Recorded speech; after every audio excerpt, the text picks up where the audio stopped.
Bonsoir à tous, comme chaque dimanche, toujours un plaisir de vous retrouver pour ce nouvel épisode des Incorrectibles. Vous êtes chaque semaine toujours plus nombreux à nous regarder, à vous abonner à notre chaîne ou encore à nous mettre des pouces levés et même mieux, à nous aider financièrement. Franchement donc, un immense merci à vous. C'est uniquement, je le redis, chaque semaine, grâce à vous que cette chaîne peut vivre, donc continuez à nous aider si vous le pouvez. Pour cela, le lien Tipeee qui s'affiche en description sous cette vidéo. Alors l'invité que je reçois cette semaine m'avait déjà fait le plaisir de venir me voir par le passé. C'était en compagnie d'un de ses collègues, youtubeurs et influenceurs comme on dit. Il est en effet de plus en plus populaire et sa parole a de plus en plus d'écho dans la sphère dite patriote. Sa chaîne YouTube Bench and Cigars, elle aussi cartonne avec des formats toujours plus innovants les uns que les autres. Il va nous en parler. Mais qui se cache derrière ce physique pour le moins imposant?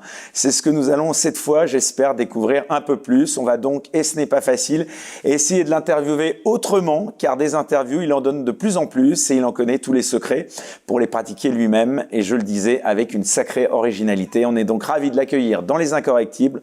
Baptiste Marché, bonsoir. Bonsoir Eric. Alors on se connaît, donc on va pas mentir à notre public, on va se tutoyer. Baptiste, tu fais partie, je le disais, des influenceurs dits patriotes, même de droite sur les réseaux sociaux, avec d'autres de tes compères comme Papacito, le Raptor, qu'on a reçu ici en deuxième invité, ou encore Julien Rochdy, pour ne citer que. Influenceur, est-ce que ce terme te convient pour te définir ? En vrai, j'ai plusieurs casquettes, à chaque fois je le dis, mais influenceur, ça en fait partie. Aujourd'hui, c'est un terme générique, on va dire, mais à partir du moment où tu exerces, entre guillemets, de l'influence, tu deviens de facto influenceur. Influenceur de droite, est-ce que ça te convient mieux ? Oui, enfin de droite, oui, bien sûr. Oui, je vais pas dire que je suis de gauche, évidemment. Non, mais tu dirais pas plutôt patriote ou nationaliste ou encore identitaire ? Disons des que termes qui sont aujourd'hui à la mode. Alors, bon, après, moi, je m'en fous un peu des termes à la mode. C'est vrai que moi, je me sens conservateur, on va dire, mais c'est vrai que parce que c'est plus, ça te permet plus de te placer sur une ligne internationale, entre guillemets, tu sais, le conservatisme américain, par exemple, ou européen, tout ça. Après, globalement, je suis de droite, mais de la vraie droite, on va dire, quoi. Ça peut être des synonymes pour toi, ces mots ? Bah oui, mais le problème, c'est qu'en fait, je trouve que le terme droite, il est un peu dévalué à cause de la droite d'aujourd'hui. En fait, quand tu dis la droite, on parle beaucoup de la droite, on parle des républicains, ils font l'espèce de distinguo droite, extrême droite. Tandis qu'en vérité, il faudrait parler de centre et de droite. Tu comprends ? Il n'y a pas vraiment d'extrême droite en France.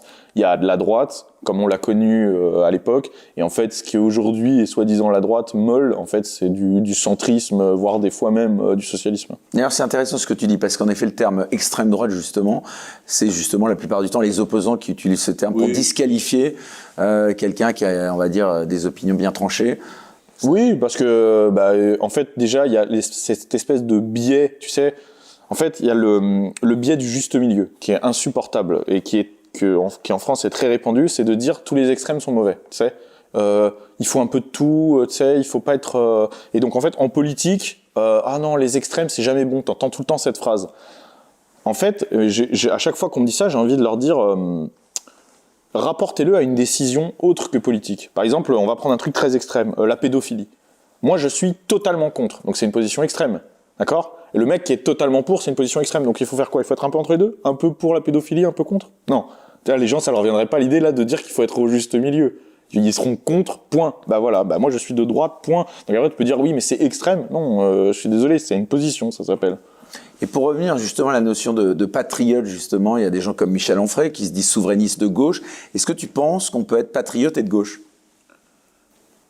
Je pense qu'on peut être patriote et de gauche, mais en vérité, sans le savoir, on dessert la patrie. C'est-à-dire que les intentions sont bonnes, mais la façon est mauvaise, quoi. Alors, justement, j'aimerais savoir, Baptiste, on va essayer un petit peu de te découvrir davantage que d'autres l'ont fait jusqu'à présent, et tu as répondu à plein d'interviews récemment, donc j'aimerais en savoir un petit peu plus sur toi, ta famille, tes origines. Ta famille, elle est plutôt sur la même ligne que toi Ouais. Oui, moi j'ai la chance, parce que c'est vrai que c'est pas le cas de tout le monde, notamment je pense à mon pote Papacito, justement, voilà. Qui vient pour sa part d'une famille, lui qui était plutôt... de gauche, ouais, voilà, c'est même pas plutôt, c'est vraiment de gauche, exactement. Mais pour le coup, tu vois, c'est le bon exemple de la gauche patriote, entre guillemets. C'est-à-dire qu'il vient d'une famille qui ont quand même le sens de la patrie, de la tradition, etc., mais qui sont de gauche, et donc qui en fait ont desservi la patrie toute leur vie sans même s'en rendre compte. Moi, c'est pas du tout le cas. Moi, j'ai été principalement élevé par ma mère, qui est vraiment sur une ligne très traditionnelle, très conservatrice. Elle m'a élevé vraiment avec. En fait, tu sais, c'est plus. En fait, en vérité, c'est pas c'est pas le politique qui compte le plus, je pense, dans l'éducation, c'est les valeurs. Et moi, elle m'a élevé vraiment avec des valeurs. Et en fait, ces valeurs font que après, quand tu intellectualises ces valeurs, bah, tu te diriges vers un courant politique. Et là, bah, tu te rends compte que, en fait, ce qui est le plus en adéquation avec tes valeurs, bah, c'est la droite traditionnelle, conservatrice, quoi. Valeur tirée jusqu'à dire une certaine morale? Bien sûr, oui. Oui, bien sûr. Alors justement, on voit de plus en plus de reportages, tu parlais de Papacito, on voit de plus en plus de reportages sur vous, de la part de certains médias, souvent d'ailleurs positionnés à gauche, comme le reportage dernièrement de Martin Veil intitulé « Les nouveaux réacs attaquent ». On peut aussi penser à des papiers de certains journaux ou à même des émissions de certains médias comme l'émission Arrêt sur Image de Daniel Schneiderman que vous aviez commenté d'ailleurs dans une vidéo, c'était avec Papacito, oui. Rushdie et Georges Jordi. C'est assez drôle parce que l'émission de base a fait autour de 6000 vues. Et nous, en réponse, on a fait 700 000 vues. C'est un bon ratio. Voilà, c'est à peu près, c'est ça. C'est pour ça qu'on va éviter de répondre à tous les reportages, parce que je crois qu'on leur donne plus de visibilité qu'autre chose, quoi. C'est ça, ouais. Est-ce que vous êtes fiers de ça, justement, de faire l'objet maintenant de reportages de médias mainstream qui, justement, te permettent de faire encore plus d'audience et de faire de la pub, finalement? Finalement, oui, parce qu'en fait, bon, après, en fait, pas tant que ça, parce qu'il faut bien comprendre qu'aujourd'hui, la gauche n'a plus du tout le pouvoir qu'elle avait avant. Par exemple, tu parlais des papiers dans les journaux. Oui, mais personne ne les lit. En fait, quand Libération écrit un article sur moi, personne ne m'en parle. En fait, quand un random YouTuber fait une vidéo sur moi pour me cracher à la gueule, j'ai 300 messages de gens qui me disent « Ah, t'as vu cette vidéo, il parle de toi ». Quand Libération écrit un papier, il y a 3 personnes qui m'en parlent. Parce qu'en fait, ça fait 5000 ou 10 000 lectures maximum. Et encore, c'est parce qu'il y a mon nom dans le titre. Donc, ça a apporté un peu de visibilité. Plus personne ne regarde ce qu'ils font, plus personne ne sait ce qu'ils font. Vous voyez, l'émission de Daniel Schneiderman, personne ne l'avait vu. Il y a que moi qui l'avais vu et qui dit allez, on va faire un truc marrant, on va leur répondre. Parce qu'en vérité, sinon, c'était passé complètement en sous-marin, quoi. Donc, en vérité, ça nous fait même pas de pub, quoi. Moi, l'émission de Martin Veil, je ne l'ai même pas regardée. Je peux même pas te dire ce qui se passe dedans. Les 80% des choses qu'ils écrivent sur moi ou des reportages qu'ils font, je ne les regarde pas, même pas. Donc, et des fois, j'apprends après qu'ils soient diffusés que c'est passé, quoi. Est-ce que c'est quand même pas, selon toi, le signe que vous commencez à inquiéter le système? Eux, à les inquiéter, en tout cas. Eux, c'est sûr. En fait, eux, il y a un mélange. Il y a un mélange, voilà, il y a un mélange. C'est qu'en fait, on les inquiète et d'un autre côté aussi, on les rend jaloux. Tu vois? Parce qu'en fait, eux, pour parler dans leur thème, on est successful, tu vois, entre guillemets. C'est-à-dire, en fait, on fait de l'audience, déjà. Donc, oui, déjà, ça les énerve parce qu'en fait, eux, ils n'en font plus. Donc, déjà, ils se disent, mais comment ils font? Pourquoi ils font de l'audience? Ensuite, on est, finalement, on est à la mode, entre guillemets. C'est-à-dire qu'on touche des jeunes, que eux ne touchent plus du tout. Tu vois, ils ont plus de jeunes chez eux. On touche toutes les catégories sociales aussi. Et même, toutes les origines, ce qu'eux ne font plus. En fait, eux, ils n'ont plus que des vieux bourgeois de droite, n'importe quoi. Des vieux bourgeois blancs, en fait, qui les regardent. Et c'est tout. Et en fait, ils n'arrivent plus à toucher rien d'autre. Et en fait, nous, comme on a tout, du travailleur, du bourgeois, du descendant d'immigrés, du français de souche, bah, ça les rend dingues, quoi. Alors, ce qui est quand même un peu paradoxal, c'est comme tu le disais, tu es souvent sollicité par ces journalistes pour des interviews, des reportages. Je dis non à tout le monde, hein. Ouais, enfin, à un moment, tu disais quand même pas non, parce qu'on t'a vu il y a quelques mois passer dans l'émission Cyril Hanouna, balance ton poste, touche pas à mon poste. Alors, ils m'invitent presque toutes les semaines. Mais eux, je leur dis pas non. Enfin, là, je leur ai dit non toutes les fois où ils m'invitaient parce que soit le sujet me convenait pas, soit j'étais pas là. Mais je veux dire, je pourrais très bien y repasser. Parce qu'en fait, je suis d'accord à partir du moment où, bon, là, déjà, chez Cyril Hanouna, c'est en direct. Déjà, ils vont pas me laisser au montage. Qu'est-ce que t'en penses de Cyril Hanouna? Lui, à titre personnel? Objectivement, ouais. Bah écoute, déjà il donne la parole. Alors peut-être que c'est parce que ça lui fait de la pub, mais en même temps, que de l'audience, il s'en bat les couilles. D'accord. Il a pas à mon avis, cet homme n'a aucune conviction. C'est vraiment que l'audience qui l'intéresse. Sa prod est sympa. Moi, en tout cas, ils ont été toujours corrects avec moi. Même quand ils m'appellent et tout, sa prod est très sympa. Même les chroniqueurs sur place, par exemple, ont été assez sympas avec moi. Et le seul qui a été assez infect, c'est lui, en fait. Tu vois. Ah ouais? Ouais, bah lui, tu sais, il a fait son show. Surtout sur l'émission où je suis passé, il y avait Solveig Galouin. Il l'a laissé parler 25 minutes, moi 1 minute 30. C'est bien la preuve que quand on dit il donne la parole à tout le monde, non. Il donne la parole à ceux qui vont leur faire du buzz. Et d'ailleurs, quand ils m'appellent pour m'inviter, si ma position sur le sujet n'est pas assez caricaturale pour eux, eh ben ça les intéresse pas. Tu vois? Tu vois, ils m'invitent sur un sujet. Si je leur dis, bah écoutez, c'est compliqué, je pense que c'est pas tout blanc, tout noir. Ah bon, bah non, alors, tu vois. Eux, ils veulent des mecs. Et d'ailleurs, là où ils ont été déçus, c'est qu'en fait, quand ils m'ont invité face à Solveig Galouin, ils s'imaginaient que j'allais être le gros porc, viandard, outrancier, etc. Et elle, la folle dingue végane. Ils se sont dit, génial, ça va faire. Comme moi, j'étais nuancé avec un discours intelligible, Cyril Hanouna, ça l'intéresse pas. Il veut pas faire du débat. Tu veux dire, il recherche le buzz en permanence. Il veut du buzz, voilà. Il veut du buzz. Bon, est-ce que en tout cas, quand des gens comme ça te critiquent dans certains documentaires dont on parlait il y a peu de temps, donc tu me le dis, tu nous le redis, tu t'en fous complètement, tu n'as jamais eu droit de réponse, rien. Tu sais, on réagit tous différemment. Je le vois vraiment quand tu dis dans la sphère patriote, etc., des influenceurs, tu as des gens qui sont... Le moindre truc comme ça les rend fous. Parce qu'il n'y a pas que ça, il y a aussi des mecs sur Internet. Tu sais, tu as aussi des mecs sur Internet qui font des vidéos. Moi, tu as des mecs qui font des vidéos entières sur moi pour me cracher la gueule. Moi, je ne les regarde même pas. Je t'avoue, là... Non, mais tes proches, ta famille, non? Plus. Oh, non, je crois qu'ils sont... Bah, s'ils les regardaient, ça leur ferait du mal, certainement. Mais je crois qu'ils s'en branlent aussi, tu vois. Et puis même eux, en fait, je pense qu'ils sont même pas trop au courant de ce genre de choses parce qu'il faut aller le chercher quand même pour le trouver, quoi. Moi, vraiment, ouais, ça me fait ni chaud ni froid. Je me dis, en fait, c'est... Si un mec que j'admirais, ou tu vois, que je respecte, ou que faisait un truc pour me dire que ça allait pas, bah là, je pense que j'aimerais lui répondre, débattre avec lui pour dire, bah non, tu te trompes, enfin, je pense que tu te trompes, ça. Mais après, quand c'est random connard, vraiment, c'est... non, mais je veux dire, c'est... quand Pierre Plotu écrit un article sur moi, je me dis pas, ah non, Pierre Plotu écrit un truc, je me dis, oui, bah oui, non, c'est normal, tu vois, c'est vraiment le ramassis de crottin du journalisme, il va pas d'un seul coup commencer à écrire des putains de papiers, quoi, tu vois. Et justement, alors là, tu parles juste on va dire des critiques sur Internet, sur les réseaux sociaux, mais moi, j'allais plus loin. Est-ce que, au-delà de ça, t'as pas eu des emmerdements de la part de certains groupes, comme ce qu'on appelle les Antifa, par exemple? On l'a vu dernièrement avec Zemmour, ou même avec une jeune journaliste de Livre Noir. T'as jamais été victime de harcèlement ou d'agression, même de la part de... Mais il sélectionne, hein. Faut dire moi, mon adresse a été mise en ligne sur un site d'extrême gauche. Alors, c'est mon ancienne adresse, parce que là, il se trouve qu'il y a quelques mois, j'ai déménagé, mais elle est encore en ligne. Bon, il peut y aller maintenant, mais c'est plus moi qui vis là-bas. Pauvre locataire qui a pris la suite. Exactement. Donc, mon adresse a été en ligne, donc presque un an, en gros. Et là, t'as pas réagi? Si, j'ai réagi de façon pénale, c'est-à-dire j'ai été déposé plainte, etc. Donc, parce que bon, si le mec peut me verser un petit, tu vois, un petit billet de dédommagement, c'est toujours ça de prix. Mais personne n'est venu, tu vois. Les mecs, ils sont pas fous, ils viennent pas. Dans la rue, moi je m'entraîne dans des salles partout en France, des salles même dans des quartiers, etc. Parce que tu sais, moi je viens de banlieue, de ça. Je n'ai jamais eu de problème. Personne n'est jamais venu m'emmerder, tu vois. Je suis pas Jordan de Livre Noir, tu comprends? C'est plus facile de lui mettre la pression à lui, de lui faire supprimer ses rushs. Tandis que moi, s'ils viennent sur un tournage et qu'ils nous demandent de supprimer les rushs, ça va se passer moyennement bien. Faudra être convaincant. Voilà, c'est ça. Donc ça t'inquiète pas plus que ça? Du tout? Non, pas du tout. Bon. Malgré tout, j'imagine, ou j'espère, quand tu marches dans la rue, donc tu habites, tu disais aujourd'hui, sans nous donner ton adresse. J'habite en banlieue. Tu habites en banlieue, d'accord. Et donc, il n'y a jamais eu de rencontre? Non, je rencontre tous les jours des gens qui me reconnaissent, mais c'est toujours des gens sympas. C'est toujours pour me dire qu'ils aiment bien mon boulot. Dans les salles de sport, c'est pareil. À chaque fois que je m'entraîne dans une salle, un fitness park, n'importe lequel, tu peux être sûr qu'il y a des mecs qui viennent faire une photo avec moi, etc.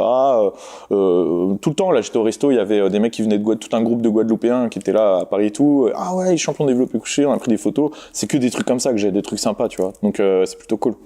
Alors, on va reparler de toi, si tu veux bien, Baptiste, dans quelques instants, aussi de ton actualité. Mais avant cela, j'aimerais qu'on en vienne à cette actualité politique du moment, hein. Bien sûr, l'actualité brûlante, tu l'as évidemment suivie cette semaine. Elle était encore une fois dominée par l'actualité autour d'Éric Zemmour, qui est donc, ça y est, c'est officiel, désormais candidat à la présidentielle. C'est depuis mardi midi. Bon, c'était pas vraiment un secret. D'abord, est-ce que tu as regardé cette vidéo mise en ligne de 10 minutes sur YouTube? Qu'est-ce que tu en as pensé?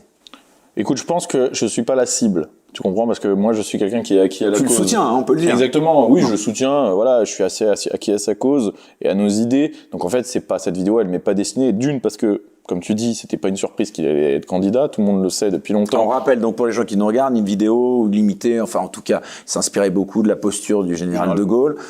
Ça, ce point-là en particulier, ça t'a plutôt marqué comme C'était bien fait. Après, est-ce que c'est un bon point stratégique? Moi, je suis pas un expert non plus pour le voir. En fait, ce qui m'intéresse, c'est les résultats, c'est de voir est-ce que ça fonctionne, tu vois. Ouais. C'est-à-dire que moi qui suis pas la cible, j'ai pas forcément spécialement été transporté par cette vidéo.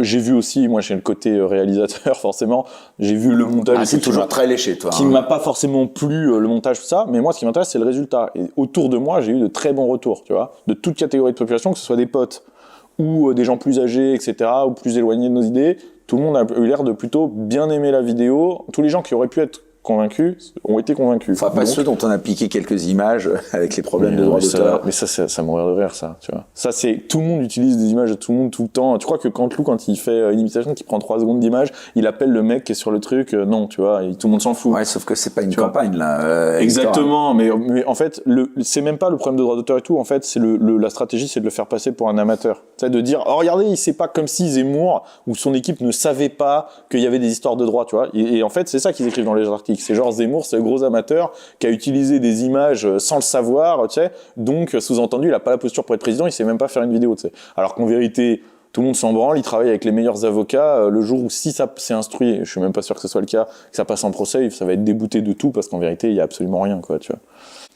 Il y a eu aussi dans la foulée cette intervention au JT de TF1, donc aux 20h de Gilles Boulot.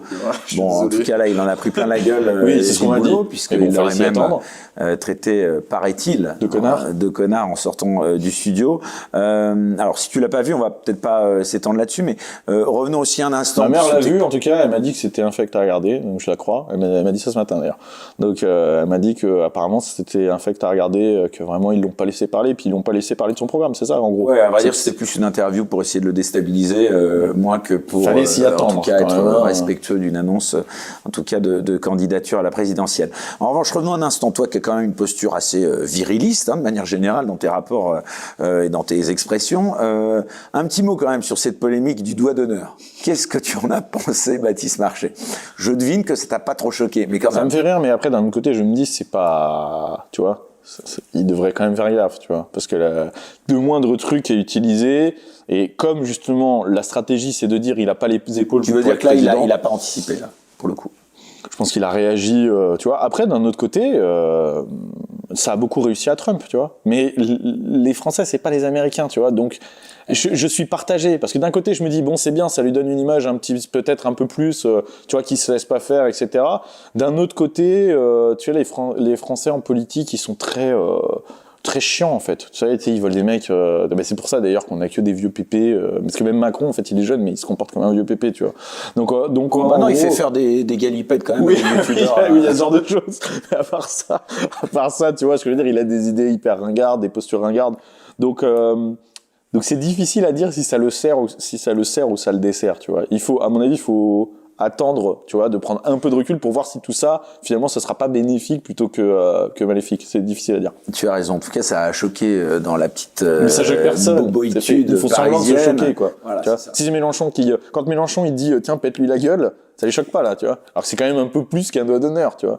Quand il hurle sur un flic, la République c'est moi, et qu'on dirait que le mec a pas pris ses cachetons, là, ça les choque pas. Donc en fait, ils sont pas choqués, ils en font toute la journée des doigts d'honneur, mais ils habitent à Paris, donc ils envoient des doigts d'honneur. Alors ce qui est drôle, c'est que BFM TV a retrouvé l'élégante passante qui lui avait fait la première, donc le doigt d'honneur, qui a priori est devenue une éditorialiste politique, en tout cas les partisane et militante de Jean-Luc Mélenchon. Donc ça c'est assez amusant en effet. Et c'est vrai qu'on aurait été tenté de lui demander, donc je te la pose à toi aussi cette question, quel regard tu as eu par exemple sur la fête de la musique en 2018 à l'Élysée quand tu as vu ce groupe qui racontait, c'était même quotidien d'ailleurs, qui avait relevé les paroles qu'on trouve encore sur Twitter, des chansons qui étaient balancées dans la cour de l'Élysée. En fait tout ça a mené je pense à, tu sais quand Emmanuel Macron s'est pris une gifle, il y a eu un gros débat, moi je le vois même au sein de ma communauté, est-ce que c'est bien, est-ce que c'est pas bien, il y a quand même le président, il faut le respecter, blablabla. Alors, là-dessus, toi... En vérité, moi je dis que, en fait, pour être considéré et respecté comme un président, il faut se comporter comme tel, et à partir du moment où tu fais faire des galipettes, comme tu dis,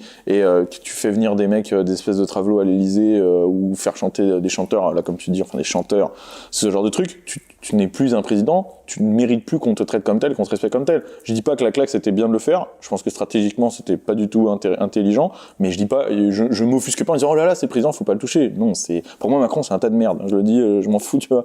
Donc je veux dire, je respecte pas, et je pense qu'une claque c'est le minimum entre guillemets de la correction que, tu vois, qui par rapport à ce qu'il fait, tu vois. Alors évidemment, je dis pas qu'il faut l'agresser et tout ça, parce que comme encore une fois, stratégiquement c'est pas intéressant et que je pense pas que ce soit comme ça qu'on va là c'est plus la fonction aussi qu'il incarne, mais je pense que la fonction il ne l'incarne plus exactement, et donc en fait il faut traiter l'homme et plus la fonction, parce qu'en fait la fonction il la mérite pas.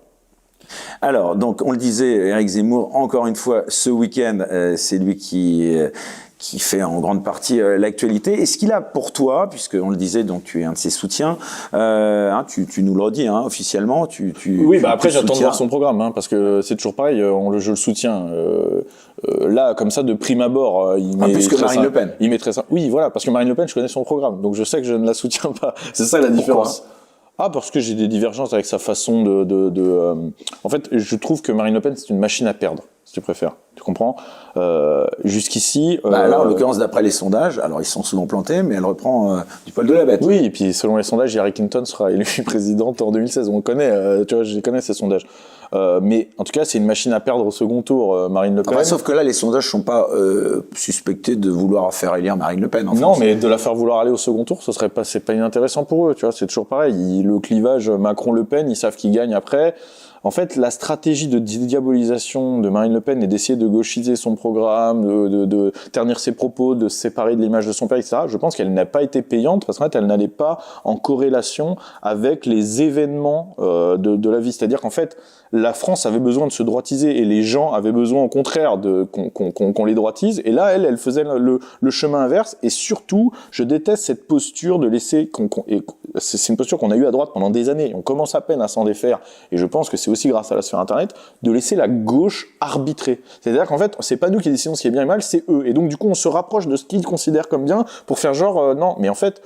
moi, j'ai rien à foutre de ce qu'ils considèrent comme bien ou mal. En fait, moi, ce qui m'intéresse, c'est ce qui est bon pour la France. Même s'ils trouvent ça horrible, que c'est l'horreur, la bête immonde, le bruit des bottes, tout ce que tu veux, comme Schneiderman dit, mais j'en ai rien à branler. Est-ce que c'est bon pour le pays ? Est-ce que c'est pro bono publico, entre guillemets, ou pas ? Oui, alors c'est vers ça qu'il faut aller. En fait, Marine Le Pen, elle s'est contorsionnée pour essayer de faire des espèces de stratégies électorales, et finalement, elle s'est écartée de ce que les Français avaient besoin. Et c'est pour ça, à mon avis, qu'elle a perdu ça, et plus le fait que je pense pas que ce soit une personne qui incarne le rôle de président, parce qu'elle a du mal on dirait, alors c'est toujours facile de juger de l'extérieur, on va me dire, moi je suis que youtubeur évidemment, mais elle a du mal à travailler ses dossiers, elle s'est plantée au débat, elle a tendance à confondre les trucs, tu vois, on a l'impression qu'elle bosse pas de ouf.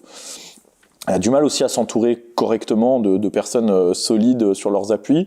Donc, en l'occurrence, là, en parlant de s'entourer, Éric Zemmour, excuse-moi, il y en a pas mal qui l'ont lâché là ces derniers jours. Et justement, c'est pour ça que je te dis, quand tu me dis, oui, tu es un soutien d'Éric Zemmour, j'ai l'impression que je pourrais devenir un de ses soutiens, mais j'attends de voir son équipe, j'attends de voir son programme. En fait, moi, je suis pas comme les gens. Marine Le Pen, et s'il n'y a pas Éric Zemmour. Ah bah oui, il y a personne. J'espère que. C'est pour ça que je te dis que. Mais globalement, je suis pas comme les gens qui donnaient déjà 20% d'intention de vote à Emmanuel Macron alors qu'il n'avait pas donné son programme, tu vois. Je vais pas dire oui, c'est sûr et certain, je vote pour Éric Zemmour. Alors que ça se trouve, il va me prendre un programme qui me correspond pas. Mais tu penses qu'il a les tops du chef d'État, indépendamment de son programme ? Là, oui, je pense. Il y a aucune raison qu'il ne propose un programme qui soit pas en adéquation avec nos idées. Il y a aucune raison qu'il s'entoure mal. Je lui fais confiance. Tu le connais ? Tu l'as déjà rencontré ? Non, j'ai eu au téléphone seulement, mais je lui fais confiance pour. C'est-à-dire que c'est lui qui t'a appelé ? On a convenu d'un rendez-vous téléphonique. Voilà. Et vous avez parlé quoi ? Ah ben ça c'est bien indiscret. Non, on a parlé. Non mais c'est intéressant parce que ça prouve que quelqu'un comme Éric Zemmour, voilà, il va au devant des youtubeurs, exactement, des influenceurs. En tout cas, on a parlé de la possibilité d'y aller. On va voir s'il franchit le pas et qu'il le fait vraiment. Ça c'est une question de courage politique aussi.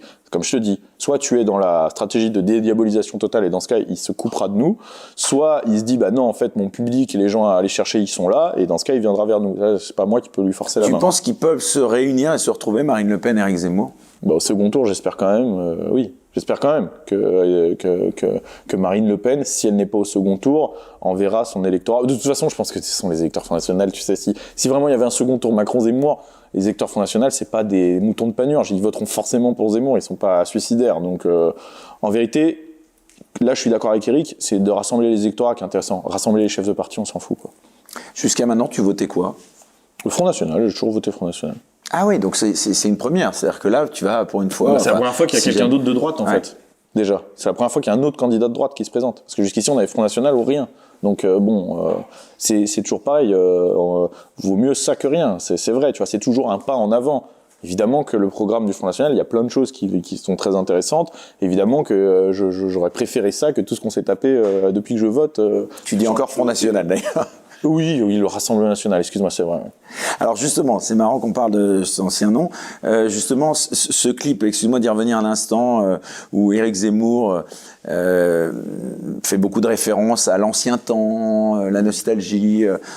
Tu y es sensible, ça t'a interpellé? Le clip en lui-même, pas tellement, parce que comme je te dis, je suis pas la cible. Les mots qui sont choisis et tout sont pas ceux qui vont forcément me toucher moi. Mais l'idée générale, je la comprends et je la partage évidemment. Et d'ailleurs, je pense que c'est aussi finalement en filigrane, dans mes vidéos. C'est-à-dire que si tu regardes ma chaîne, il y a quand même un côté nostalgique, tu vois. Il y a plein de choses dans la déco, dans l'esthétisme, dans les métiers qu'on présente. Il y a quand même... En fait, c'est pas être nostalgique, c'est pas être passéiste, tu vois. Donc moi, je suis évidemment nostalgique de la grande France. En fait, pour quelqu'un comme toi et moi, qui avons quand même l'amour de ce pays, on est forcément nostalgique du moment où il allait bien. La France est malade aujourd'hui, on est nostalgique du moment où elle est en bonne santé, c'est évident, tu vois. Et d'ailleurs, dans tes vidéos, tu le dis toi-même, enfin en tout cas tu le montres, on voit souvent le livre d'Éric Zemmour, donc je sais pas... J'ai vu, on l'a vu une fois. Oui, j'ai lu, il me l'a dédicacé. Il était très sympa, il me l'a envoyé dédicacé. T'en as pensé quoi de ce livre? Moi j'aime bien les livres d'Éric Zemmour. Hein. Tu sais, le personnage, j'ai lu plusieurs de ses livres avant qu'il soit dans une démarche électorale, etc. Là, pour le coup, je suis beaucoup plus sensible à son écriture quand il écrit pour ses bouquins et à ce qu'il parle. Moi, j'ai beaucoup aimé le Destin français, ce genre de choses. Quand il parle de moments d'histoire, tout ça, c'est très intéressant. Et je partage beaucoup de sa vision, notamment sur l'histoire de France. Alors justement, ce qui est paradoxal et intéressant en même temps, ce qui est clair, c'est qu'il a en effet, tu le laissais entendre, un train d'avance en tout cas sur l'aspect communication digitale. Il est entouré de toute une bande de jeunes et ça en effet beaucoup le relève. Est-ce que tu crois pas que ça peut paradoxalement être aussi un handicap, puisqu'on le voit, des gens comme Charles Gave donc ont pris leur distance et certains lui reprochent de ne pas être assez entouré de gens d'expérience. Est-ce que tu crois que c'est un vrai handicap, ça, ou au contraire? En réalité, là, jusqu'ici, on suppute. Fausse critique. On suppute parce que personne ne sait vraiment de qui il est entouré. Enfin, je veux dire, toi et moi, on connaît quand même des gens parce qu'on est, entre guillemets, dans le milieu. Sa conseillère, Sarah Knafo, oui, ça, tout le monde la connaît, évidemment. Voilà. Mais je veux dire, oui, mais c'est pas, il y a pas qu'elle. Il y a quand même des gens autour de lui. Tu vois, par exemple, là, tu parles de Charles Gave. Pour les gens vraiment du milieu, etc., ils le connaissent. Pour le grand électorat... Alors Charles Gave, on le dit donc pour les gens qui nous regarderaient et qui ne le connaîtraient pas, c'est donc un financier. Oui, moi je l'aime beaucoup, hein. Je m'entends très bien avec lui, il est très qui a donc fait un prêt de 300 000 euros et qui donc, bon, c'est un petit peu... Moi, il m'a beaucoup conseillé, Charles Gave, dans l'entrepreneuriat. J'ai mangé avec lui et sa fille, ils sont de très très bons conseils dans le droit des affaires. Il s'est un peu chamaillé justement par intermédiaire. Sa fille s'est chamaillée avec quelques personnes dans l'entourage. Mais je veux dire, ces gens-là, tu sais, ça ne touche pas encore le grand public parce que si tu vas voir que les gens comme mes parents, etc., ils savent pas qui c'est Charles Gave, tu sais. Ils connaissent Éric Zemmour, Sarah parce qu'ils l'ont vu dans les magazines et c'est tout. Donc il faut attendre qu'il ait un vrai entourage politique, c'est-à-dire des gens vraiment où c'est officiel, voilà, ça c'est mon équipe de campagne, blabla. Et ça pour le moment, on sait pas encore vraiment. Ouais, enfin il y a quand même, on a déjà quelques pistes. Hein. On a des pistes, voilà, c'est par ça. exemple, ces sorties là, de manière générale, qui ont été considérées un peu comme polémiques, en tout cas devant le Bataclan, par exemple. Ça t'a pas plus choqué que ça, toi? Mais en fait, le problème c'est que je fais la différence entre ce qui est qu'on fait semblant que c'est polémique et ce qui est vraiment polémique. En fait, pour le moment, là, toutes les soi-disant polémiques qu'il y a eu, c'est que les gens prénoms, par exemple, qui font semblant. Oui, mais les gens font semblant de s'offusquer, tu vois. En fait, on avait quand même l'impression qu'il y en avait quelques-uns qui s'offusquaient bien. Oui, mais parce qu'il y a toujours 2-3 attardés dans le fond de la classe, tu vois. Mais je veux dire, les gens qui comprennent ce qu'il veut dire, ils sont pas spécialement offusqués, ils sont pas d'accord ou d'accord, mais faire genre oh là là, ça m'a blessé, il a dit que je devrais changer de prénom, quoi. Enfin, à un moment, si quelqu'un vient te dire, bah voilà, tes parents, je pense qu'ils ont eu une erreur dans ton prénom, et que ça y est, ça te blesse au point que t'en fasses des rêves la nuit, c'est le niveau 0 de la difficulté dans la vie. Hein. Faut arrêter, là, faut vivre en ermite dans une cabane dans la forêt, parce que tous les jours, c'est beaucoup plus dur la vie. Hein. Pour la vie des travailleurs français, des gens qui vivent ici, etc., la vie, elle est plus dure que ça. Hein, puis c'est vrai, toi qui es de droite et qui t'appelle Marchais, c'est quand même, ça doit pas être facile. Exactement. Moi, tous les jours, on me fait une référence à Georges Marchais, qui est un traître et un communiste. Voilà, je pleure pas pour autant le soir au fond de mon lit, tu vois. Donc bon. Quand tu disais justement, enfin, alors qu'on est en France, mais on a quand même l'impression qu'il s'inspire vraiment de Trump, de sa campagne. On en est quand même un peu loin, honnêtement. C'est un Trump français pour toi, Éric Zemmour? Le truc, c'est que la France n'a pas besoin d'un Trump français parce que ce qui marche pour les États-Unis, je suis bien placé pour le savoir parce que j'ai un pied là-bas, ne marche pas forcément pour la France. Les Américains sont quand même très différents et aussi le gouvernement fédéral américain, les États américains sont très différents. C'est-à-dire qu'en qu'en fait, il y a des stratégies qui vont toucher certains États, pas d'autres. Donc après, c'est aussi de dire, bah voilà, un leader qui a telle personnalité, ça marche avec certaines cultures américaines qui vont voter massivement, donc ça va le faire élire. En France, il y a plus une homogénéité quand même de la population, largement plus, et donc il n'y a pas besoin d'un Trump français. Par contre, je pense qu'il y a des bonnes choses à prendre effectivement de Trump. Moi, je suis en contact. Je m'entends très bien avec Jason Miller, qui a été le porte-parole de Donald Trump, qui a été le directeur de sa campagne, et puis qui est un conseiller politique très influent aux États-Unis. Il a été même porte-parole de la Maison-Blanche pendant les 100 jours. On a parlé pas mal d'Éric Zemmour, lui et moi, et il est d'accord, parce qu'en fait, il y a des positions qui sont les mêmes. Le fait que ce soit un challenger, que ce soit le seul mec qui arrive qui n'est pas un politicien, tu vois, c'était le cas de Trump. Enfin voilà, qui a rien à y gagner spécialement. C'est-à-dire que Éric Zemmour, il vend des quantités astronomiques de livres. Donc je pense que financièrement tout va bien pour lui. Donc il n'est pas là pour l'argent, il n'est pas là pour le succès, etc. Tout ça, il l'a déjà. Donc ça, c'est des choses qui sont semblables à Trump. Alors l'ego, on n'en a jamais assez pour certains quand même. Hein. À voir. Mais bon, c'est pas un mal, hein, forcément. Oui, mais je sais pas si c'est dans sa pour devenir de président. l'ambition, oui, mais je sais pas si dans sa personnalité il est très orgueilleux. Je le perçois pas comme ça. Après, bon, je vis pas avec lui, hein, donc je peux pas te dire. Sa non plus. position sur les femmes, toi qui es souvent qualifié de viriliste, d'ailleurs tu me diras ce qu'on doit entendre par là. Bon, sa position sur les femmes, de manière générale, tu la partages ? Oui. Oui. Après, après là, c'est des trucs très. Je sais pas si vraiment on veut parler de ça, mais il y a des choses. Récemment, dans une interview, c'était pour nos amis Livre Noir. Tu avais été assez cash dans ton rôle de l'homme et de la femme. Alors tu nous le redis pour nous. Je vais peut-être pas redire tout ce que j'ai dit sur Livre Noir. Non, mais l'essentiel. Oui, je pense qu'il y a un rôle bien défini. Moi, en tout cas, dans ma façon de gérer ma relation aux femmes, que ce soit avec des femmes de ma famille ou alors en couple, oui, je pense que j'ai un rôle bien défini et d'ailleurs qui m'a été enseigné par ma mère. Hein, c'est elle qui m'a appris à être un homme, un vrai. Enfin, je veux dire, il y a mon père évidemment, mais je veux dire, ma mère avait la volonté que je sois un homme protecteur. Protecteur, qui prenne ses responsabilités, etc., qui soit décisionnaire. Enfin voilà, c'est ça qui l'intéressait. Je pense effectivement qu'il y a, et je partage ce constat avec mon ami Julien Rochdy, je pense qu'il y a des choses qui sont essentialistes dans l'homme et la femme, qui sont vraiment, qui font partie de notre nature profonde, qui font qu'on est extrêmement différents, qu'on réagit différemment, et qu'il faut aller dans le sens de cette nature. Dieu ou la nature, peu importe, tu vois, mettez ce que vous voulez derrière, mais en tout cas, il faut aller dans ce sens pour vivre en harmonie et pour avoir une société équilibrée. Ça, j'en suis persuadé. Je pense qu'Éric Zemmour, il a un bon constat, effectivement, sur la nature de l'homme et de la femme et du coup, les rapports qu'ils doivent avoir. Donc les revendications des minorités, ça te laisse de marbre, quoi. Les revendications des minorités, oui, j'en ai rien à foutre. Enfin, en fait, le problème, c'est que qu'est-ce qu'on met derrière minorité ? Parce que, en fait, il y a des minorités de minorités. Parce que, alors les minorités, c'est quoi ? C'est les musulmans. Mais aujourd'hui, il y a je sais pas combien de millions de musulmans, c'est pas spécialement. Je parlais plus des communautés LGBT. Et voilà, après, il y a les LG, donc quoi ? Il y a les LGBT, c'est ça, mais c'est quoi ? C'est les gays, ou, parce qu'à l'intérieur, après, il y a quoi ? Il y a les transsexuels, les machins. À la fin, ça représente quoi ? Parce qu'en fait, oui, il y a aussi les revendications des unijambistes. Pourquoi dans les magasins de chaussures, c'est toujours par paire ? Personne ne pense aux unijambistes ? Je veux dire, ils se sentent pas offusqués, mais en fait c'est la même chose. Quand tu arrives devant des chiottes, qu'il y a homme-femme et que tu dis oui mais moi les 0,001% où on se considère non genré, ou moi j'imagine je suis un dauphin, je dois chier dans un aquarium, il y a pas ça pour moi. Non mais oui, mais on en a rien à foutre, tu vois. Donc à un moment tu peux pas commencer à te préoccuper de ça. Ce qui compte c'est le bien commun, ce qui compte c'est la société, voilà. Alors, pour revenir à ce sujet donc large et que évidemment on va aborder de manière importante, la liberté d'expression. Est-ce que selon toi, en France, cette émission elle s'appelle Les Incorrectibles, pas pour rien qu'on est arrivé sur Internet, hein, tu le connais. Oui, je connais l'histoire. Tu connais l'histoire. C'est une autre histoire. Voilà, une grande histoire. Mais en tout cas, on est là pour parler de toi. Est-ce que tu penses qu'elle est en péril, qu'elle est menacée ? Pas plus qu'avant, en tout cas. Je pense qu'on a eu une période à vide, c'est-à-dire que je pense que c'était pire en 2010 qu'aujourd'hui.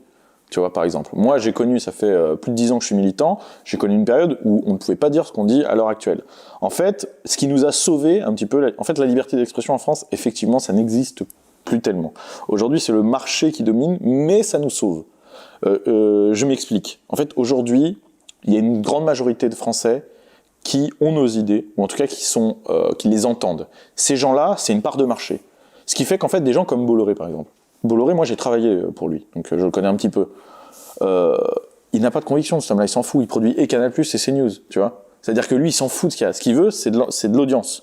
Lui, il s'est dit, mais attends, il y a 20 millions de Français de droite conservateur et il n'y a pas une seule émission de télé pour eux. Ben moi, je vais faire une chaîne pour eux et on va faire de l'audience. Et hop, je vais mettre Zemmour et je vais être premier tous les soirs. Tu vois ? Et donc, il s'en fout de ce qu'il dit Zemmour. Ce qui compte, c'est s'il regarde les chiffres, il regarde Médiamétrie et il voit que ça marche. Ben nous, il faut s'engouffrer dans cette brèche. Parce qu'en fait, ça fait que du coup, effectivement, ça nous a réouvert un petit peu, ça a réouvert la fenêtre d'Overton et ça nous a un petit peu Tu crois qu'il n'y a pas de sincérité de ce côté-là du côté des mecs qui produisent. Ouais, ou en tout cas, non, tu parlais de s'en Vincent fout. Bolloré, on sait que c'est un mec qui est breton, catholique, pratiquant. Je suis pas persuadé. Bah, pourquoi il produit le reste alors ? Parce qu'il produit pas que des trucs de droite, Vincent Bolloré, tu vois. Pourquoi il produit Canal+ dans ce cas, tu vois. Peut-être qu'il a des convictions personnelles, mais elles passent après en tout cas, tu vois. Donc nous, il faut s'embrécher. Et en fait, même avec par exemple nous sur Internet, pourquoi on a cette possibilité ? Bah, c'est aussi grâce aux annonceurs, etc., qui se disent « Attendez, il y a un public à prendre, moi ça m'intéresse de financer ça, etc. » Et du coup, comme ça fait du marché, etc., bah, on existe, tu vois. Si on rapportait rien à personne, bah, en fait, on ne leur apporterait que des emmerdes, parce qu'on a que des critiques, etc. Et là, en fait, on n'existerait plus. Notre liberté d'expression, elle ne tient, je pense, aujourd'hui, qu'à ça. Alors justement, est-ce que tu en fixes des limites à cette liberté d'expression, toi ? Est-ce qu'il y a des sujets que tu t'interdis d'aborder ?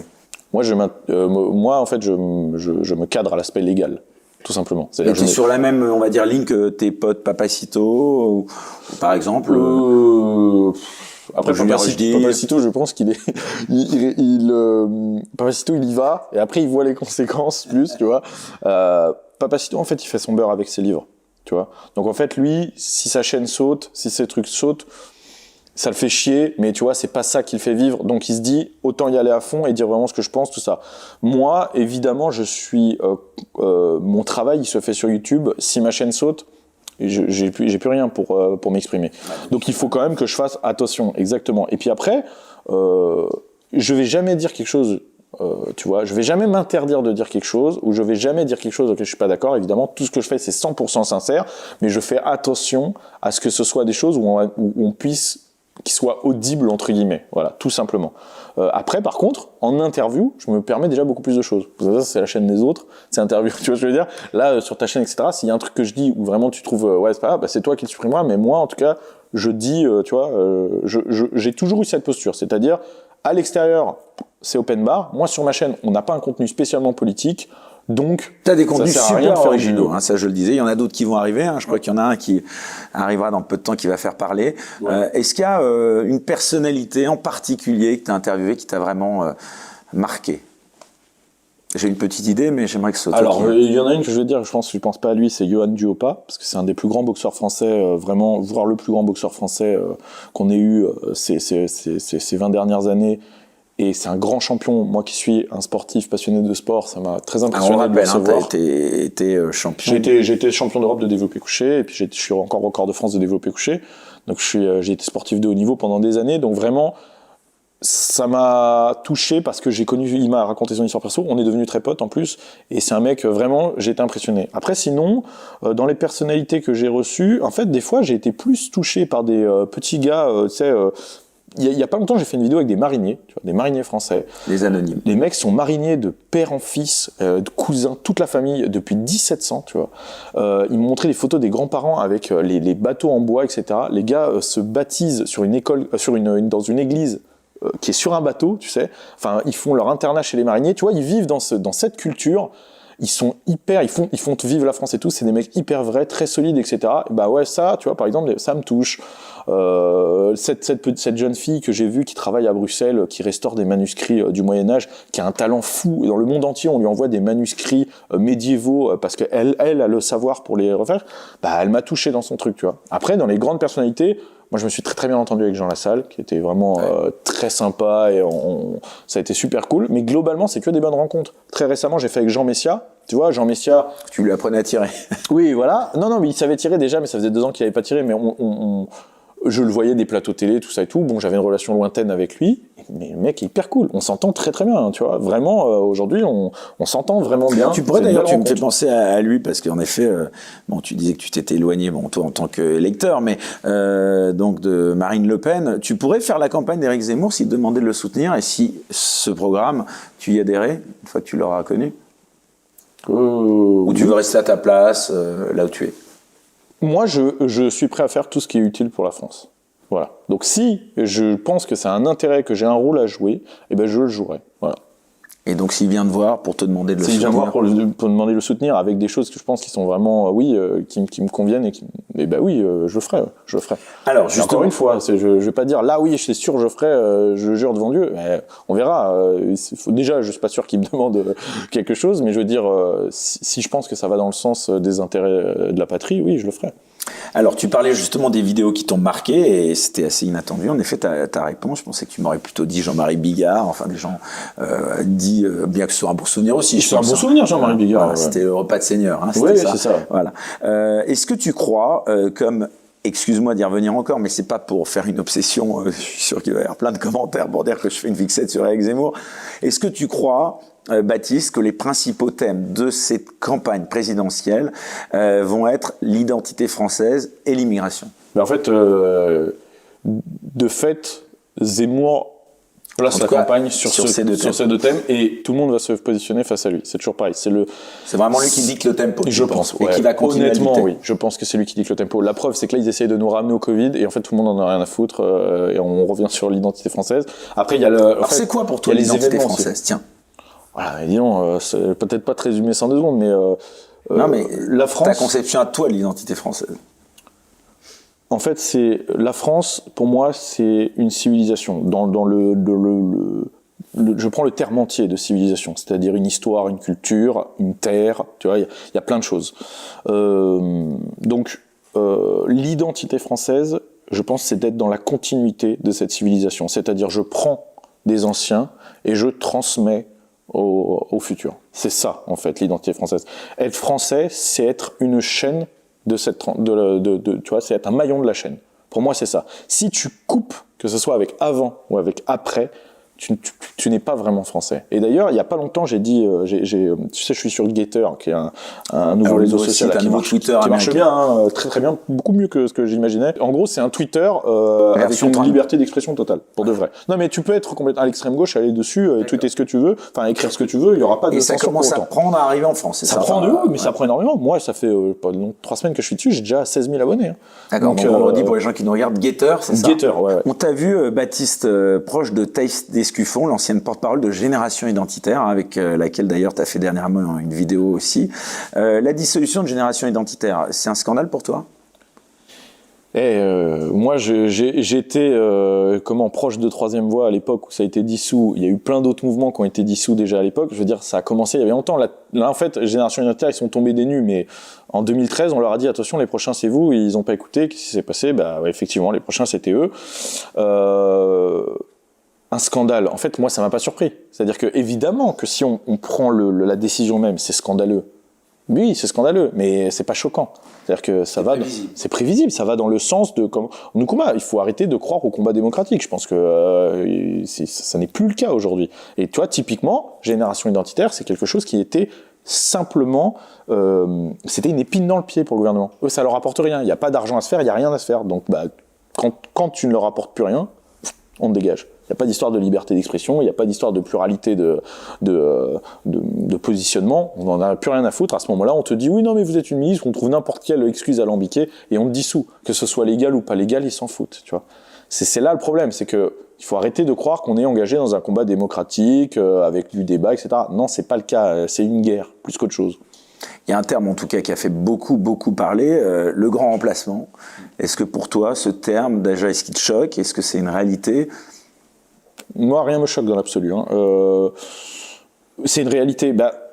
En fait, il faut voir ce qu'on met derrière le grand remplacement. Mais il y a des cultures en France qui sont en expansion. Ça, je pense que tout le monde est d'accord. Tu vois, alors il y a des connards qui disent la créolisation, je sais pas quel terme, mais bon, en tout cas, le fait est qu'il y a des cultures qui sont en expansion. Ça, c'est vrai. Force est de constater que là où elles sont en expansion, la culture française, elle, est en voie de disparition. Ça ne cohabite pas, ça remplace. Donc derrière, en fait, si c'est en expansion, ça se voit de plus en plus de territoires, etc. Oui, au bout d'un moment, on peut parler de grands remplacements. C'est pas choquant, c'est pas des termes dans le vent, etc. Il faut juste regarder les faits, tout simplement, et se dire est-ce que c'est vrai, est-ce que c'est pas vrai. Moi, j'ai l'impression que c'est vrai. Est-ce que c'est grave, est-ce que c'est pas grave. Moi, j'ai l'impression que c'est grave. Qu'est-ce qu'on peut faire pour ça? Parce que, en fait, moi, j'ai pas envie qu'on finisse comme les Amérindiens, tu vois. Je veux dire, ça choque tout le monde le destin des Amérindiens ou des Inuits ou des aborigènes. Tout le monde trouve ça scandaleux. Et eux, ils ont été grands remplacés, les aborigènes. Hein. Aujourd'hui, il reste 3 mecs sur le bord de l'autoroute, il n'y a plus personne. Des Amérindiens, tu sais que moi qui suis au Texas, il n'y en a plus du tout.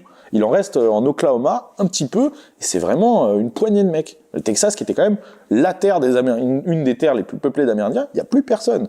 Donc, ce serait terrible. Enfin, je veux dire, moi, je trouve ça terrible, ce destin de la disparition totale. Quand je te disais tout à l'heure la transmission, etc., ça veut dire que là, ça s'arrête, il n'y a plus rien derrière.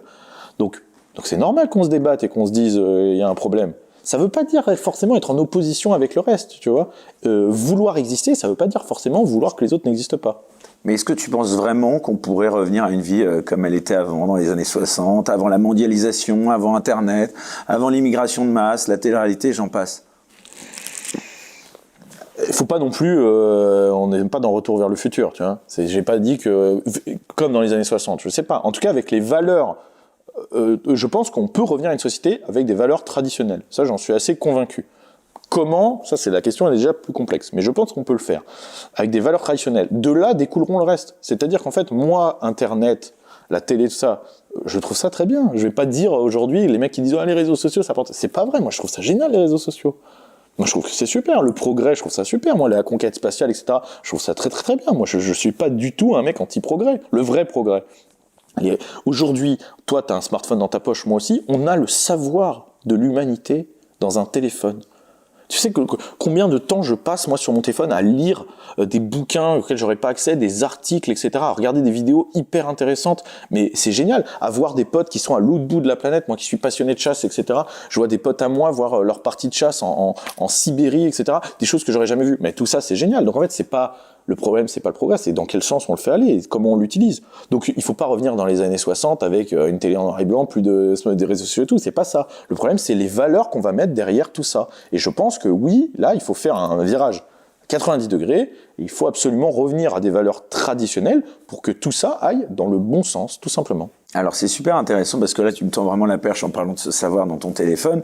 On connaît beaucoup de toi, Baptiste Marché, comme l'homme viril, le sportif, le bon vivant, le mec baraqué. On te connaît finalement beaucoup moins sur d'autres aspects que j'aimerais justement à présent aborder avec toi.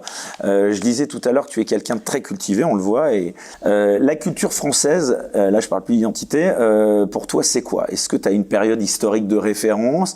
Bon, pour Zemmour, c'est que c'est l'Empire. C'est quoi pour Baptiste Marché? Moi, je suis aussi passionné d'Empire. Mais dans l'absolu, toute l'histoire m'intéresse. Sur l'identité française. Hier, j'ai parlé avec un mec que j'avais en cours particulier, je donne des cours particuliers de développé couché. Le mec s'appelle Abdelkrif, tu vois. C'est un musulman qui a vécu beaucoup dans des pays musulmans, en Arabie Saoudite, etc. Et le mec me disait, en fait, moi, je me sens pas, depuis que j'ai connu l'histoire de France, je me sens pas opprimé. Parce qu'en fait, j'ai compris que l'histoire de France, avant de plier... En fait, quand on nous demande, à nous, parce qu'il est algérien, d'origine algérienne, il m'a dit, quand on nous demande à nous, Algériens, de se tordre à l'identité française, c'est-à-dire de devenir français, en fait, j'ai compris qu'avant, on l'a demandé aux Bretons, aux Vendéens, et ainsi de suite. C'est-à-dire, en étudiant l'histoire. Il dit, j'ai bien compris, moi, j'ai vécu au Royaume-Uni. Là, je te le cite, hein. J'ai vécu au Royaume-Uni. Au Royaume-Uni, c'est très différent, c'est très fédéral, etc. En France, non, il y a un pouvoir centralisé, une culture homogène qui a été imposée, et donc, en fait, je me sens pas, opprimé, parce qu'en fait, je comprends bien que je vais dans le sens de cette histoire. Donc, tu vois, en fait, le regard sur l'histoire, même pour un mec qui est complètement étranger à notre culture, il est intéressant. Il permet de comprendre le présent. Donc en vérité, oui, toutes les périodes m'intéressent. Moi, j'adore, par exemple, Charlemagne, tu vois. J'aime beaucoup l'histoire de Charlemagne, comment, moi qui suis catholique en plus, comment il a fait subsister les états pontificaux, tout ça, c'est génial, parce que en fait, il faut toujours voir ça avec un aspect sanguin. C'est-à-dire que, en fait, Charlemagne, quand tu dis ça à des gens, ils ont l'impression que c'est... Mais Charlemagne, c'est notre ancêtre. Je veux dire, les mecs qui le servaient, etc., ce sont vos arrière. Enfin, c'est votre famille. Il y a des gens de votre famille qui étaient. C'est votre sang, c'est votre identité, etc. C'est pas des parfaits inconnus qui sortent de nulle part. C'est nous.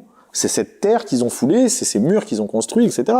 Donc c'est nous. Moi, quand je parle de mon arrière-grand-père, je suis ému. Je vois pas pourquoi, quand je parlerais de mon arrière-arrière-arrière-grand-père, qui était, il se trouve qu'il a été fusillé au 43e towing de Napoléon, je me sens tout aussi proche de lui, entre guillemets, tu vois.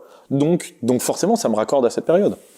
Tu parlais des États-Unis tout à l'heure, l'entrée de Joséphine Baker au Panthéon, ça t'a touché? Enfin, oui, c'est pas, ça m'a touché, ça m'a pas ému, hein, je veux dire, mais oui, c'est bien. Alors, de manière générale, est-ce que je le disais, tu as lu le dernier livre d'Éric Zemmour, quel type de livre tu affectionnes, tu lis, est-ce qu'il y a des... Je lis aucun roman. Tu lis pas de roman? Non, je lis aucun roman. Moi, ma mère est prof de français, donc je lis depuis que je suis petit beaucoup parce que j'ai T'as pas un le choix. écrivain en particulier que J'avais pas le t'affectionnes? Alors, le truc, c'est que quand je dis ça, à chaque fois, ça paraît pompeux, tu vois. Mais un livre qui m'a marqué parce que c'est pour parler de grande littérature, parce que sinon il y a des petites choses, bien sûr, mais dans la grande littérature, Chateaubriand, c'est quelqu'un auquel je suis très sensible. Après, par exemple, dans tu les conseillerais je sais pas si je conseille parce que oui, enfin ça dépend parce qu'il faut aimer ce genre de littérature. Il y a des mecs qui peuvent trouver ça très chiant, hein, donc il faut aimer. Par exemple, pour les gens qui me demandent des livres d'histoire, je trouve que pour démarrer, Max Gallo, c'est très intéressant parce que c'est un peu romancé pour le coup. Donc c'est toujours sur les faits, toujours propre, hein, il prend pas non plus, mais c'est très intéressant. Ça permet de raccrocher en lisant cette histoire, en disant peut-être d'être pris un peu dans l'histoire et du coup derrière de se raccrocher à sa propre histoire. C'est un peu le heroic fantasy français, quoi. Donc moi je lis des livres d'histoire. Dernièrement j'ai lu pas mal des études de Jacques Marseille sur la colonisation, par exemple, parce que moi je suis très fan de l'empire colonial, etc., de la culture coloniale. Donc j'ai lu pas mal ce genre de choses. Aujourd'hui, j'ai beaucoup moins de temps, alors je lis moins, et en plus on m'envoie énormément de livres. Donc, par exemple, là dernièrement, j'ai lu le livre de mes amis Papacito et Julien Rochdy. Ils me l'ont envoyé, je l'ai lu pour pouvoir en parler. Ça m'a pris déjà vachement de temps de le lire parce qu'en fait, j'avais eu peu de temps libre donc c'était quelques pages par quelques pages, quoi. Mais à l'époque, j'ai beaucoup lu. Maintenant, je lis plus sur mon téléphone, tu vois. Alors justement, tu parlais d'eux, Papacito, Rochdy, Marceau et même Laura Magnier. Ils sont en train de lancer une nouvelle revue qui s'appelle La Furia. Est-ce que tu aurais pu y participer? Pourquoi tu n'y participes pas? Première question. Ils m'ont proposé, mais j'ai beaucoup de travail, pour de vrai. J'ai beaucoup de projets. Là, c'était un projet en plus. C'était pas forcément très intéressant pour moi par rapport à ce qu'ils me proposaient. Je suis obligé de faire des choix, évidemment. Il y a plein de projets sympas. Après, je suis obligé de choisir ce qui est intéressant pour moi, pour l'avenir de ma chaîne, de mon business aussi, etc. Là, pour le coup, c'était beaucoup de temps de travail pour finalement pas une grande participation à la fin dans l'acte fini. Je pense qu'en plus, ils n'ont pas besoin de moi. La preuve en est, ils ont vendu 15 000 et quelques, donc tu vois. Donc je regrette pas. Par contre, je leur fais confiance pour faire quelque chose de très qualitatif. Hein. Baptiste Marché, donc en termes, on le voit, youtubeur, tu t'exprimes, tu lis beaucoup. Est-ce que Baptiste Marché, écrivain, qui écrira un livre un jour, ça pourrait être possible? Parce que finalement, ce serait assez cohérent, ça pourrait avoir de la logique. J'ai eu l'idée d'écrire un truc, mais après, faut voir hein, déjà. En fait, moi, je suis assez bon pour écrire des choses courtes. C'est-à-dire des discours, j'en ai publié quelques-uns, des discours que j'ai faits, etc., des articles. Là-dessus, je pense que j'ai un bagage littéraire qui fait que ça va, j'arrive à être assez percutant. Écrire un livre, c'est vraiment très différent, hein, tu vois, parce qu'en fait, quand tu écris un discours, il faut que tu mettes tout de suite, tu vois. Et quand tu écris un livre, la différence, c'est qu'il faut distiller. C'est-à-dire qu'en fait, si tu mets tout de suite, t'as plus rien. Tu vois, ouais, voilà. Mais j'ai eu l'idée d'écrire un livre sur mes anecdotes de porte, tu sais, quand j'étais videur. Ouais, de physio. C'est ça, j'étais videur de boîte de nuit pendant 8 ans. Exactement, j'étais en porte à Paris. J'ai eu cette idée, après il faudrait encore une fois le temps, et puis surtout, ça se trouve, j'ai pas les capacités de le faire. Hein. Tu sais, j'en sais rien, il faudrait que je m'y essaye pour voir si ça rendrait quelque chose ou pas, quoi. C'est vrai qu'on sent que tu as, je sais pas si tu as suivi des études de business, mais on sent que tu es quand même sur le côté business, t'es bien armé là aussi. Donc j'aimerais te poser quelques questions. D'abord, comment est-ce que tu es financé? C'est toujours un peu opaque de manière générale, les youtubeurs. On se demande toujours comment on fait, puisque maintenant je vais essayer pour exister, donc je vais y venir. Donc voilà, est-ce que tu peux nous dire combien tu gagnes publiquement? Est-ce que tu peux nous dire comment tu gagnes de l'argent? Alors je gagne en gros ma vie avec plusieurs méthodes. Alors en gros, il y a YouTube déjà. Donc il y a AdSense, donc ça c'est les petites pubs. Donc ça c'est la pub, la monétisation, voilà. C'est ça. Tu peux nous dire un ordre de grandeur, tu gagnes? Bah ça dépend, mais en fait en gros, je vais te dire déjà tous les trucs et après je vais essayer de faire un petit peu le détail. Il y a ça. Après, il y a les sponsorisations de vidéos. Donc ça, c'est les pubs qu'on voit au début de mes vidéos où je travaille avec des marques, des produits.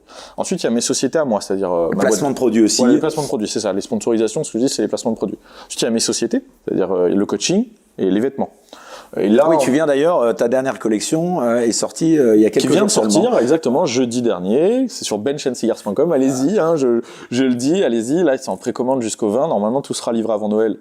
Inch'Allah, si Dieu veut. s'il n'y a pas de problème de transporteur, etc. Donc on a sorti la nouvelle collection. Donc là, c'est des collections quoi, de vêtements classiques. Ouais, c'est des t-shirts, des casquettes, puis un débardeur pour le sport. C'est ce qu'on avait quoi, déjà en gros Baptiste Marché dessus ou... Non, justement, on essaie toujours de faire pas du produit dérivé, mais de faire des t-shirts avec des vrais visuels. C'est-à-dire qu'on travaille avec des graphistes et tout pour faire un truc qui se porte vraiment, qui soit pas juste un produit dérivé de la chaîne. Donc on l'avait fait déjà pour la collection Fabriqué en d'été, France. Alors, c'est imprimé en France. Le textile, je l'ai déjà dit, le textile n'est pas fabriqué en France parce qu'en fait, en France, l'industrie du textile, c'est une galère. Et en fait, au début, j'ai voulu tout faire fabriquer en France. Et je ne pouvais pas avoir les coupes que je voulais, ni les tailles que je voulais. Et surtout, il fallait que je vende à un prix où, en fait, j'ai pas l'impression que ce soit le genre de produit que ma communauté, dans l'ensemble, peuvent s'offrir. Ça fait 50, 60 euros le t-shirt.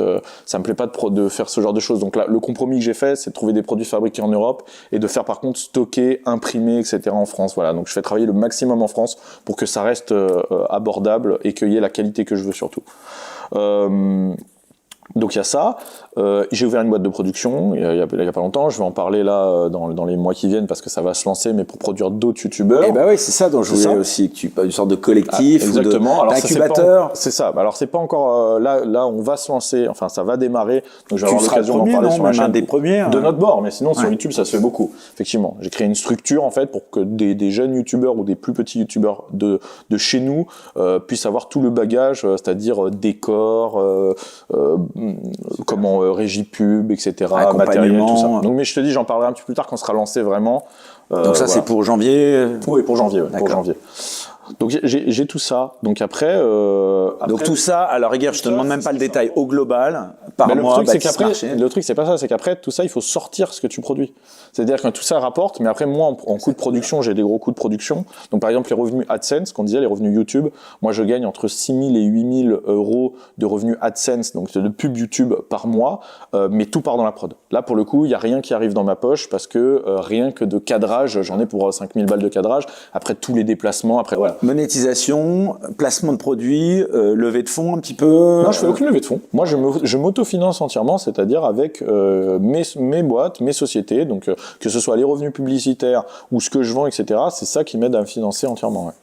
On va arriver bientôt, et oui déjà presque une heure, plus d'une heure en tout cas d'émission. Merci à toi encore une fois d'être parmi les premiers invités de cette chaîne et puis de m'avoir toujours soutenu, hein, je le dis parce que on se connaît un petit peu, tu m'as donné des super conseils avant de lancer cette chaîne. Ce personnage entre nous, tu l'entretiens un petit peu? Est-ce qu'il est totalement à 100% Toi tu me connais perso, donc tu vois bien qu'il n'y a pas tellement de différence en fait. Non, c'est vrai. En fait, je crois pas que c'est un personnage, parce que tous les gens qui me rencontrent dans la vie, ils voient bien qu'ils ont la même personne en face que sur les vidéos. Après, c'est l'image plutôt que j'entretiens. C'est-à-dire que tu peux pas faire la même chose quand t'es tout seul, tranquille, et quand moi, je poste un truc sur Instagram, 80 000 personnes le voient, tu vois.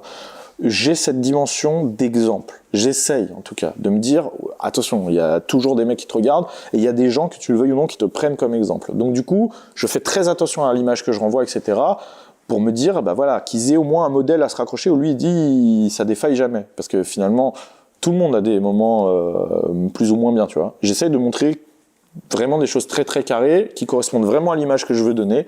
Donc peut-être que ça réduit un petit peu le champ de vision sur ma personnalité et que j'en coupe certains points, c'est possible, mais en tout cas je ne travestis rien. Tu te vois où dans 10 ans, Baptiste ? Difficile à dire, hein. J'espère que tout ça va prospérer, que mes nouveaux formats vont marcher, que la chaîne va prendre de l'ampleur. Donc les nouveaux formats, est-ce que tu peux nous dévoiler un peu en exclu ? Il y en a un. Je peux t'en dévoiler un en exclu notamment, qui s'appelle Bat vs Wild, qu'on va sortir très récemment. Bat versus Wild. Voilà, ça va faire un petit peu un clin d'œil à Man vs Wild, à ce genre d'émission. Donc je partirai à l'étranger, avec des Français de l'étranger, faire des séjours de chasse ou de pêche un petit peu exotiques. On en a une prévue au Congo en mai pour faire une chasse au buffle notamment, et c'est ce genre de choses qu'on va faire. Donc des vrais trucs de la vraie prod vraiment belle, tu vois, de super lieux, aller sur le Mékong, pêcher poisson chat géant et tout, ce genre de trucs. C'est vraiment ça que j'ai envie de faire. Elles sont super léchées, hein. Tes vidéos, c'est super important. Tu suis ça vraiment, tu travailles avec, je pense, la même équipe depuis longtemps. Ouais, la lumière, le montage, on voit bien qu'il y a vraiment... Pour moi, YouTube, c'est ça. T'as un modèle en particulier, américain peut-être ? Là, pour cette émission-là, par exemple, pour cette émission Bat vs Wild, mon modèle, c'est Steven Varinella, qui a fait l'émission Carnivore, Meat Eater, qui est sur Netflix, et qui fait exactement la même chose, mais lui, il fait que aux États-Unis. Il part partout dans les États américains, et il fait des chasses traditionnel de l'endroit où il va et de la bouffe après avec ce qu'il a chassé. Et c'est super bien fait. Et c'est vraiment sur ce modèle-là qu'on se calque pour faire Bad vs Wild. Alors pour le moment, c'est en construction, entre guillemets. Hein. Il n'y a rien qui a été tourné. On est en train d'organiser les voyages, de placer nos pions pour le faire et de trouver les financements pour le faire, exactement. Mais ça, c'est ce qui devrait sortir en... Mais c'est vrai que pour moi, YouTube, c'est 50% de forme, 50% de fond. Donc en fait, le fond est là, mais la forme, c'est très important. Et moi, j'essaye toujours d'attacher une patte d'esthétisme à tout ce que je fais. Alors après, on peut y être sensible ou pas, parce que c'est aussi subjectif, entre guillemets, l'esthétisme. Mais tout ce que je fais, je le trouve beau, en tout cas. Et j'essaye que ce soit beau, quoi, à l'image, au son, tout ça. Et d'ailleurs, ça rejoint ton art sportif également. Un peu, oui, c'est vrai. Et tu as aussi cette activité de coaching à côté. Tout à fait, ouais, j'ai ma boîte de coaching. Que tu maintiens. Que je maintiens, exactement. Ouais, je fais du cours particulier, des stages pour les salles de sport, etc., des stages de groupe. Et à côté de ça, je fais du coaching en ligne, mais en ce moment, j'ai plus de place du tout. Donc là, ça sert à rien d'annoncer parce qu'on est complet pour le moment. Mais en tout cas, pour tout ce qui est cours particulier ou stage, oui, il y a encore des créneaux. Ouais. Globalement, pour clore, une question assez rituelle que je pose souvent aux invités ici. Tu es plutôt positif pour les années à venir, pour ce qui concerne la France ? Je suis ni positif ni négatif, je suis pragmatique. Optimiste. Non, on verra. Honnêtement, je ne sais pas. Je pense, en fait, je suis persuadé qu'il va se passer des choses. Je suis persuadé que le combat arrive, qu'il soit physique ou politique ou voilà. Après, j'ai aucune certitude sur le fait de le gagner ou non. Et tu penses que les réseaux sociaux vont y jouer un grand rôle ? Oui, je pense qu'aujourd'hui, les médias, c'est aussi Internet, et que Internet est en phase de devenir le média numéro 1. Donc les médias ont toujours eu énormément d'influence. Je pense que ça va pas changer. Quand je te parlais de cette image que tu entretenais, sincèrement ou pas, mais j'en doutais pas en effet, oui. Est-ce que tu n'as pas peur, paradoxalement, non plus qu'on t'enferme dans cette image justement c'est le cas, c'est ce qui se passe déjà. Mais en fait, quand tu disais tout à l'heure, par exemple, oui, tout à l'heure tu as dit, on te connaît sous le truc viril, musclé, tout ça, et moins sur le truc culturel. Pourtant, 50% de mon contenu sur YouTube, c'est du culturel. Donc en fait, en vérité, on me connaît autant pour l'un pour l'autre. C'est juste que les gens ont des œillères et choisissent de ne voir que ça. Mais c'est vraiment un choix qui leur est propre. Parce que mon contenu, on dit que c'est du divertissement. Mais en vérité, la majorité de mon contenu, c'est du culturel. Je suis désolé, mais il y a du tir, etc. Bon, ça, c'est du divertissement. Mais quand je fais des trucs sur l'histoire, sur les métiers traditionnels, sur l'artisanat, etc., ça, c'est de la culture, à ce que je sache. Donc, tu vois, en fait, les gens décident ils voient ce qu'ils ont envie de voir. Tu pourrais inviter tout le monde, est-ce qu'il y a des gens vraiment que tu pourrais pas inviter ? Je n'invite que des gens, sur ma chaîne il y a une atmosphère, c'est une atmosphère de copains, et je n'invite que des gens avec qui j'ai des affinités, c'est-à-dire que même des gens de chez nous, si je n'ai pas d'affinité particulière, je ne veux pas faire croire que j'ai une affinité à la caméra. Et comme il y a une atmosphère de copains, quand je ne suis pas sûr, tout à l'heure tu parlais de Thaïs Descuffon, avant de la connaître, je ne sais pas du tout comment elle était cette fille-là, on a dîné ensemble, je lui ai dit j'aimerais bien qu'on fasse une vidéo, mais je préfère qu'on se voit avant. On a dîné ensemble et j'ai pris la mesure de voir un petit peu. Tu veux dire tu les découvres pas exactement lorsqu'on te voit en vidéo, tu les as vus avant. Quand j'ai un doute, ouais. Quand j'ai un doute, oui, parce que je veux voir d'abord comment le feeling passe, etc. Et si je vois que la personne est cool, et c'est passé avec Thaïs, c'était super sympa. J'ai fait ok, en fait elle est très cool, très bien, on va faire une vidéo, ça va bien se passer. Mais je l'aurais pas fait sans visibilité avant, parce que j'aurais pas voulu que tu vois qu'il y ait pas ce truc amical entre guillemets. Il faut forcément tous les gens que j'ai invités sur ma chaîne, c'est des gens avec qui j'ai des très bonnes relations. Merci beaucoup Baptiste Marché d'avoir accepté notre invitation dans Les Incorrectibles. Donc on rappelle pour le public, pour ceux qui ne connaîtraient pas encore ta chaîne, s'il en reste, ta chaîne YouTube, Bench and Cigars, qu'on vous encourage tous à aller voir, si vous ne la connaissez donc pas encore. Si vous avez apprécié cette émission, excuse-moi de faire un peu de pub, n'hésitez pas à vous abonner, à mettre un pouce levé si vous le souhaitez et que vous le pouvez bien entendu, à nous aider financièrement via le lien Tipeee sous cette vidéo. On se retrouve donc dimanche prochain pour un nouveau numéro des Incorrectibles. Ce sera comme toujours en exclusivité à 18h ici sur YouTube et nulle part ailleurs. Quant à moi, je vous souhaite une très bonne semaine à tous et comme je ne cesse de le répéter, surtout restez incorrectibles.